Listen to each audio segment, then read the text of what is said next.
everyone, welcome again to my kitchen. Today we are making Ragi Masala Paratha. Benefits of Ragi. One of the great benefits is it is a grain that is whole grain that is gluten free, and it is rich in fiber, and it helps aid in weight loss and for diabetes. And it is also packed with calcium, good carbs, amino acids and vitamin D. Super excited because this is just going to be a very simple ingredient with our spices to make our masala paratha. It's not going to be any major stuffing or anything. But let's get started, and this is going to be under 8 minutes for preparation time, and the cooking time is not more than 20 minutes because we're going to let it sit a little bit. But let's see how we can do this, and let's get started. And for that I have the ingredients over here. I have the pan in medium hot because we are just going to fry a little bit. Over here I have the grapeseed oil, ginger garlic paste. This is a homemade ginger garlic paste, and chopped green chili. I have the cumin seeds, fennel seeds, and some mint over here. And of course the main ingredient is the ragi flour. This is the gluten-free ragi flour. And I'm just going to pour my oil, saute it a little bit. It adds a great aroma when we do saute it. And then I'm adding my chilies too. And cumin, salt, or fennel seeds. This is unsweetened fennel seeds. You want to make sure. And then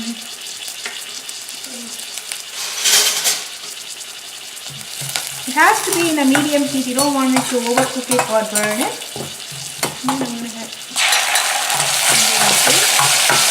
It is better to make your own ginger garlic paste at home. If you don't know how to make it, please stay tuned for my future videos on ginger garlic paste.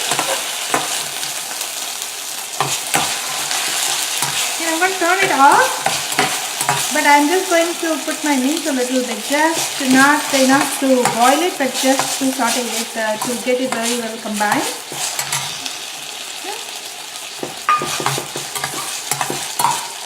Okay, that's it. That's it, our masala is ready, and I'm just going to keep it separate, and I'm going to start cooking our ragi.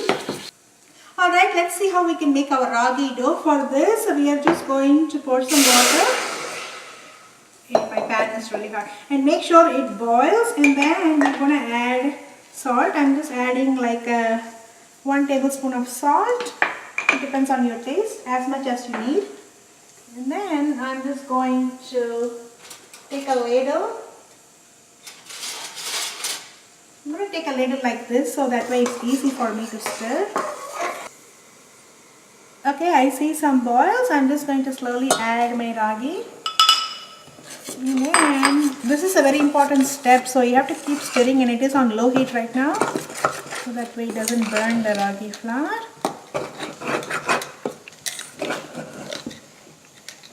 Now I'm going to add some oil. It's also grapeseed oil. You can add any oil of your choice.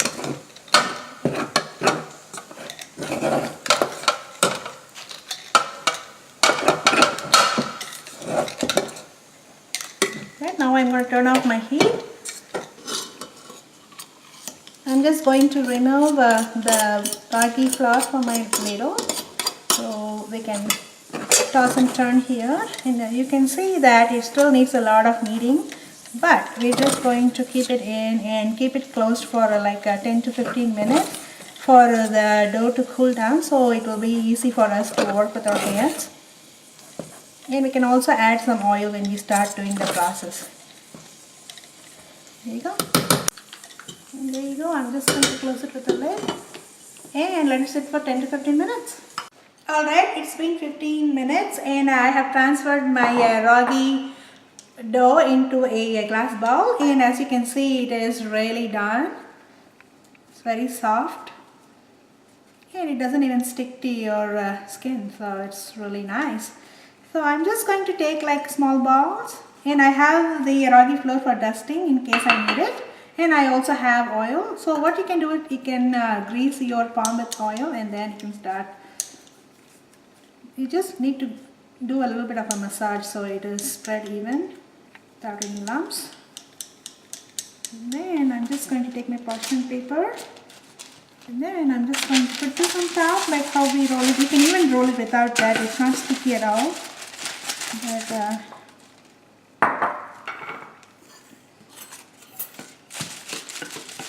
just have to do the circular motion here. I have my ragi ball. You just have to make it like a lemon sized ball.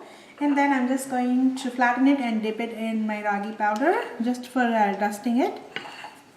Then you can use it like that.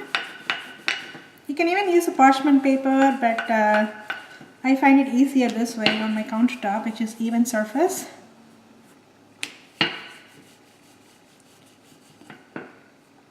This is very easy to make, but you have to be a little more patient because you don't want it to rip. So I have rolled it and I'm just going to shape it with a lid. You just have to put it like that and then you can take the rest. Pretty cool, huh?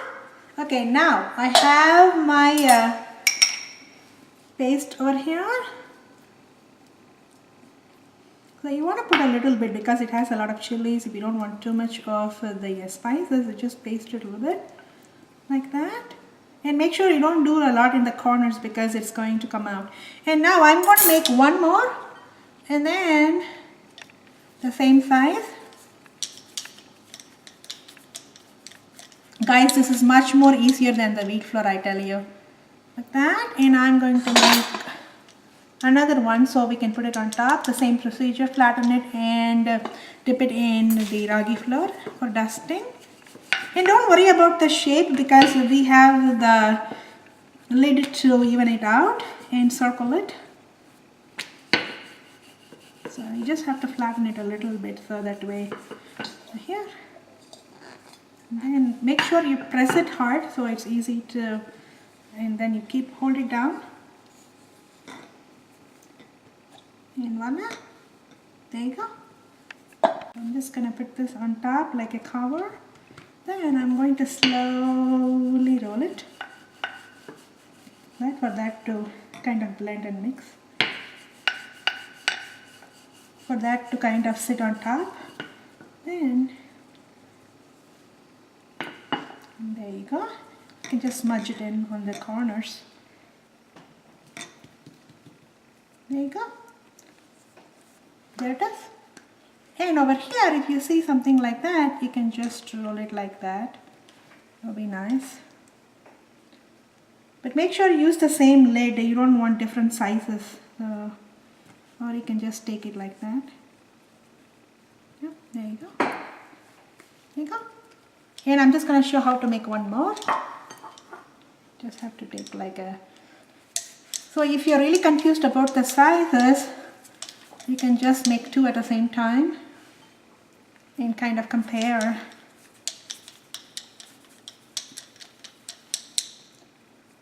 So pretty much the same size, not too much more or less. Then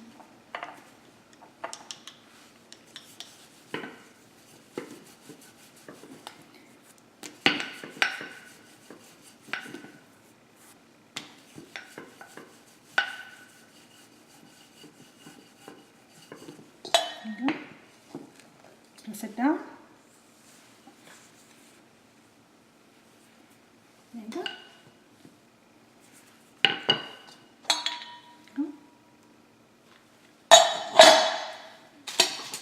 And paste it. I'm just going to use a little bit. My kids are going to eat this. So if you have kids who are really scared of spicy food, and the chilies can be really spicy, even though I like it. Okay. Then just going to take this another one.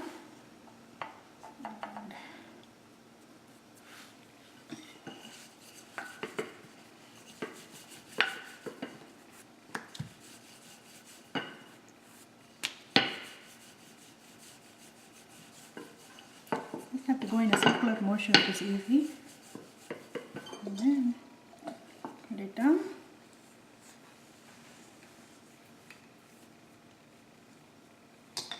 Voila.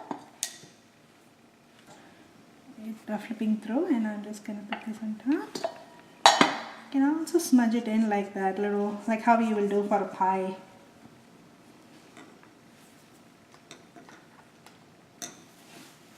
Now we just have to gently roll it. Make sure you don't put too much pressure in the middle because your spices are going to come out. There we go. And now it's time for us to go put it in the tawa. There we go. Let it cook for like 20 seconds. And you will know that once it gets dry, that means it is getting cooked, so we can flip it.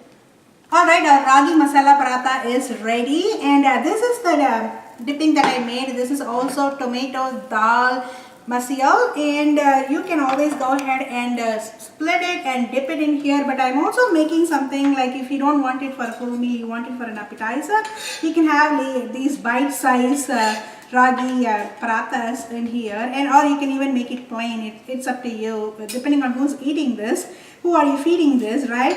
So yeah, this is like a very exciting to make all of this, and it is so simple and easy and so healthy. And ragi is rich in calcium, so if you're worried about your children not getting enough calcium throughout their day, they're not drinking their milk or anything, this way you can really stuff it up with the ragi. And a lot of people don't like ragi because it is like a blunt taste, but if you mix it with masala and all of these things, this becomes a very delicious and healthy snack, appetizer, or even breakfast. If you like this video, please do subscribe to my channel.